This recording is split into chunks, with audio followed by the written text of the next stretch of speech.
Hello viewers, welcome back to my channel Basundhara's recipe. আমের সিজনে আপনাদের সামনে আরও একটি রেসিপি নিয়ে হাজির হলাম। আমার আজকের রেসিপি হচ্ছে আদা পাকা আমের শরবত রেসিপি। চলুন ভিউয়ার্স, রেসিপিটি শুরু করি। রেসিপির জন্য এখানে নিয়েছি দুটি আদা পাকা আম। এগুলোকে ভালোভাবে ধুয়ে খোসাটা ছাড়িয়ে এগুলোকে কেটে নিয়েছি।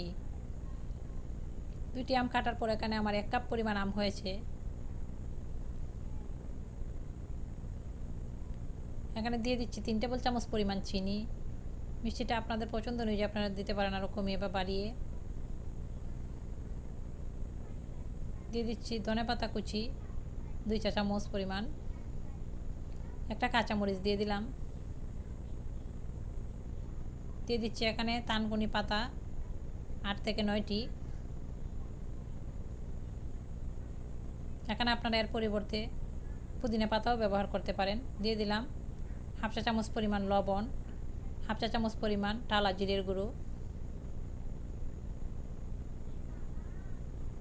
দিয়ে দিলাম 2টা রসুন কোয়া। এখন এখানে দিয়ে দিচ্ছি 1 টেবিল চামচ পরিমাণ লেবুর রস।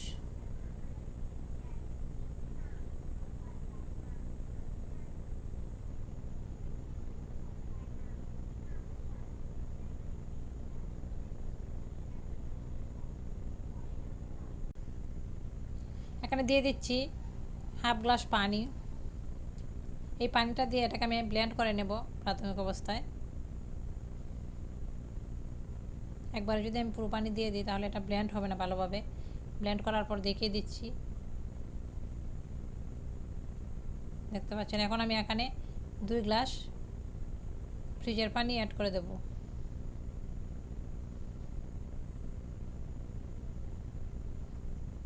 আবারও আমি এটাকে ব্লেন্ড করে নেব।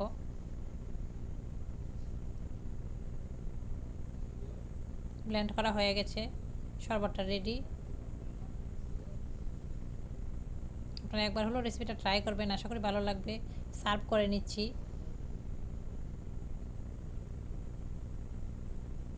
একটা করে দিয়ে দিলাম থানকুনি পাতা।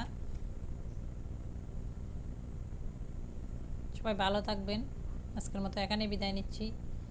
Bye bye.